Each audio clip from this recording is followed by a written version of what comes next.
Hello everyone, welcome back to our YouTube channel DK trader academy की stocks analysis video में आप सबका स्वागत है। गाइस, सबसे पहले तो ये है कि स्क्रीन के ऊपर आपको एक न्यूज दिख रही होगी जिसके अंदर मेंशन है कि क्रिप्टो करेंसी मार्केट के अंदर पिछले 24 घंटों के अंदर कितने कितने ट्रेडर बर्बाद हुए।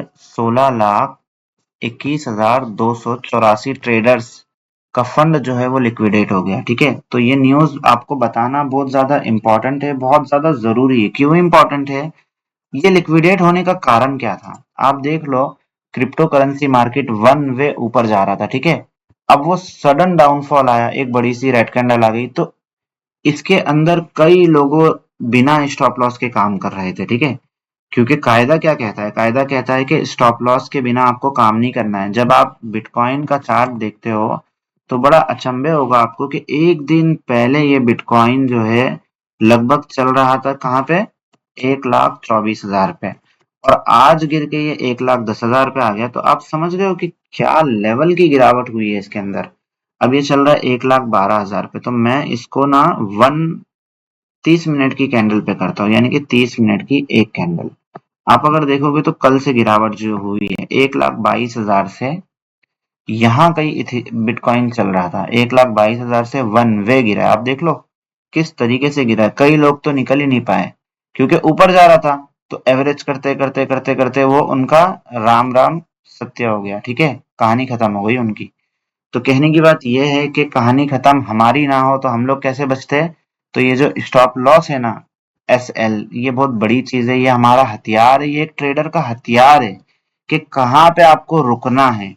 वो अगर आपको पता है ना तो मार्केट के अंदर आपको कोई हरा नहीं सकता। ठीक है, अब बात करते हैं स्टॉक्स की। जिस स्टॉक्स के ऊपर मैं आज बात करूंगा आपसे गाइस, मैं आपको बता दूं फार्मा कंपनी का स्टॉक्स है जिसका नाम है मार्क्संस फार्मा लिमिटेड। अब इस स्टॉक्स के ऊपर मुझे क्या जरूरत पड़ गई बात करने की? तो आपको याद होगा कि हमने हमारे टेलीग्राम चैनल के ऊपर फ्राइडे के सेशन में, यानी कि मैंने ऑलमोस्ट थर्सडे के दिन रात को 2 बजे ये स्टॉक्स का आपको रिकमेंडेशन दिया था फॉर पेपर ट्रेड। ठीक है, एकदम क्लियरली कह दूं क्यों दिया था मैंने? पेपर ट्रेड और लर्निंग पर्पस के लिए। ठीक है, तो कोई और वे ना समझे। दूसरी चीज ये कि इस वीडियो का भी उद्देश्य बनाने का यही है कि ताकि आपको समझ आए कि फंडामेंटल एनालिसिस कैसे करते हैं और जो है टेक्निकल एनालिसिस कैसे करते हैं। ठीक है, अब बात करते हैं कि मैंने ऐसा क्या देख लिया इसके ऊपर कि मैंने आपको कह दिया कि 170 पे मैं इसको खरीदूंगा, मेरा टारगेट रहेगा 220 का, मेरा टारगेट रहेगा 280 का, और मेरा टारगेट रहेगा 320 का, और मैं इसको होल्ड करूंगा लगभग 3 महीने से लेके 6 महीने तक। यही कुछ मेरे अल्फाज थे, आप टेलीग्राम पे जाके चेक कर सकते हो। तो ऐसा क्या था इस स्टॉक्स के अंदर, ठीक है, जो मैंने इसको अपनी दिवाली पिक बनाया। अब आपको पता होगा आने वाले 10 दिनों के अंदर दिवाली आने वाली है। अब जाहिर सी बात है, हर हर ट्रेडर इस दिवाली का इंतजार करता है। क्यों इंतजार करता है? क्योंकि कुछ मोमेंट्स मार्केट में देखने को मिलता है दिवाली के अंदर, फेस्टिवल के अंदर। ठीक है, तो सब लोग चाहते हैं कि हमारा पोर्टफोलियो अच्छा रहे, और जो कि मार्केट के अंदर दिखाई भी दे रहा है कि मार्केट वन वे अपसाइड की तरफ जा रहा है, मतलब इंडियन मार्केट। अब कल का पता नहीं है, कल जब हम निफ्टी का एनालिसिस आपके सामने करेंगे तो बात कुछ और होगी। मैं अभी सिर्फ इस स्टॉक्स के ऊपर बात कर रहा हूँ। ठीक है, तो आपका भी जो पॉइंट ऑफ व्यू, क्योंकि मार्केट गिरा है, करेंसी मार्केट में भयंकर तरीके से क्रैश हुआ है। ठीक है, जाहिर सी बात है कहीं ना कहीं इफेक्ट निफ्टी पे आएगा और देखने को मिलेगा, तो उसका एनालिसिस कल आपको जरूर मैं दूंगा। दूसरी चीज ये गाइस कि अभी भी मैं अवेलेबल नहीं हूँ, बट मैं वीडियो आपके लिए बना रहा हूँ, तो आप थोड़ा सा, आपसे रिक्वेस्ट है कि वीडियो को लाइक कर दिया करें अगर आपको इन्फॉर्मेटिव लगती हो तो, वरना मत करो। ठीक है, दूसरी चीज ये गाइस कि टेलीग्राम चैनल को आप जरूर ज्वाइन करें। ठीक है, अब बात करते हैं स्टॉक्स की कि मार्क्सन्स जो स्टॉक्स है फार्मा सेक्टर का, इस स्टॉक्स के अंदर सबसे पहले तो इसका फंडामेंटल देखेंगे। तो जब मैंने फंडामेंटल देखा तो मुझे इसका फंडामेंटल कुछ इतना खास नहीं दिखा, थोड़ा सा वीक ही है फंडामेंटल। कैसे वीक है? अगर आप देखोगे तो इसका मार्केट कैपिटलाइजेशन है 7479 का, ये इसका मार्केट कैपिटलाइजेशन है। इसके बाद में इसका पी जो इंपॉर्टेंट होता है वो कितना है? 21 है। अब पी क्या होता है एग्जैक्टली? पी ना थोड़ा सा कम है, इसका होना कितना चाहिए? कम से कम 40 होना चाहिए, या मोर देन 33 मेरे हिसाब से भी अगर होता है तो ठीक माना जाता है। ठीक है, अब ये पी होता क्या है? तो पी होता ये है कि 1 रुपए कमाने के लिए मार्केट एक शेयर होल्डर को, यानी कि मार्केट हमें कितना पैसा दे रही है जब हम 1 रुपए कमाएंगे, तो मार्केट हमें दे रही है 21 रुपए। ये स्टॉक्स में समझा नहीं पा रहा हूँ, मैं फिर बताता हूँ आपको कि पी का मतलब होता है प्राइस अर्निंग। इसका मतलब होता है कि जब आप 1 रुपए कमाओगे, इस स्टॉक्स के जो इन्वेस्टर है जब वो 1 रुपए कमाएंगे ना, तो मार्केट के अंदर मार्केट इसको 21 रुपए देगी, तब जाके ये 1 रुपए कमाएगा। तो ये अच्छा कब होता है? अच्छा माने जाता है 33 रुपए के ऊपर, मेरे हिसाब से। कई एनालिस्ट जो होते हैं वो 40 को भी अच्छा मानते हैं। 40 तो अच्छा है, नो डाउट, बहुत अच्छा है, तो लेकिन मेरे हिसाब से 33 के ऊपर भी है तो मैं उसको अच्छा ही मानता हूँ, ठीक है। रही बात ये कि थोड़ा सा वीक है पी। उसके अलावा price book, return on equity ये कितना है? ये है 15% से 17%। तो अगर देखा जाए तो इसके पीर कंपैरिजन जो होते हैं उसके मुकाबले के अंदर तो थोड़ा सा वीक है ये, ठीक है। सेक्टर का अगर पीर कंपैरिजन देखेंगे अपन, तो थोड़ा सा अच्छा है, ठीक है। बिजनेस क्या है इसका? 70% ऑक्टा ओवर द कंट्री है। तो ये यहाँ पे ये स्टॉक्स थोड़ा सा मार खाता है, अगर आप देखोगे तो। क्यों मार खाता है? अब नीचे जब मैं जाता हूँ ना, तो नीचे हमें पता चलता है कि ये मार क्यों खा रहा है। कहाँ मार खा रहा है? Foreign exchange. आप देख लो, significant export revenue from overseas market, इसका जो ज्यादातर जो जाता है ना, इसका जो प्रोडक्ट है वो आउट ऑफ इंडिया जाता है, ठीक है। जिसके कारण कुछ क्या बोलते हैं उसको, वो है ना, इसका नाम क्या है, ट्रम्प। हाँ, तो ट्रम्प की वजह से कुछ बर्बादी चालू है मार्केट के अंदर। ये क्या करता है? अपने फार्मा सेक्टर की दिक्कत दे देता है। तो ये सारी चीजें तो, हाँ, लेकिन इसके अलावा जब आप डिटेल जाओगे इसकी, तो कई जो बड़े रिसर्च एनालिस्ट है, कई जो बड़ी ट्रेडिंग रेटिंग कंपनियां हैं, उनका मानना ये है कि ये स्टॉक्स के अंदर इतनी तेजी है कि ये किसी ने टारगेट दिया है 211 का। आप देख लो स्क्रीन के ऊपर, आपको दिखाई दे रहा होगा। और मैं आपको कुछ रिसर्च एनालिस्ट कंपनियों के नाम आपको बता दूं। सबसे पहले अगर आप डिटेल चेक करोगे और आप जाके देखोगे, क्या नाम है इनका, market screener report. Market screener की रिपोर्ट अगर देखोगे तो इनका जो कॉन्सेसस एवरेज टारगेट है वो है 231 का, ठीक है। इन्वेस्टिंग डॉट कॉम का अगर आप देखोगे तो इनका जो टारगेट है वो है 231 से लेके 265 का, ठीक है। किसका बता रहा हूँ? इन्वेस्टिंग डॉट कॉम का। फिर अल्फा स्प्रेड जो आपको स्क्रीन पे भी दिख रहा है, अल्फा स्प्रेड का आप देखोगे तो 247 का टारगेट है। यानी कि कहने की बात यह है कि अभी स्टॉक्स कितने पे चल रहा है? अभी स्टॉक्स चल रहा है, जो कल इसकी क्लोजिंग हुई है वो हुई है 180 रुपए के ऊपर। लेकिन लोगों के टारगेट कितने हैं? लोगों के टारगेट मोटा मोटा 230 के तो ऊपर ही है सबके। तो मैंने जो टारगेट दिया वो पहला, मेरा टारगेट क्या है? 220 का मेरा पहला टारगेट है। हमने एंट्री कब बनाया? हमने क्लियर लफ्जों में 170 रुपए पे एंट्री बनाए। तो अगर मुझे 50 रुपए की तेजी देखने को मिलती है, ये 50 रुपए की तेजी अगर मुझे देखने को मिलती है, तो क्या मैं बेवकूफ हूं? मैं क्यों नहीं कैप्चर करूंगा इस 50 पॉइंट की तेजी को? तो कहने की बात ये है। ये तो हो गया फंडामेंटल का कुछ हिस्सा, मैंने डिटेल नहीं दिया गाइस। काफी कुछ है जो मैं बता सकूं, बट इतना काफी है। अब बात करते हैं इसके टेक्निकल एनालिसिस की। तो टेक्निकल एनालिसिस पे बात करने से पहले आपको देखना पड़ेगा इसका ओवरव्यू, बड़े टाइम फ्रेम पे इसको देखना पड़ेगा। तो जब मैं जाता हूँ 1 डे के टाइम फ्रेम पे, तो मुझे कुछ चीज दिखाई दी।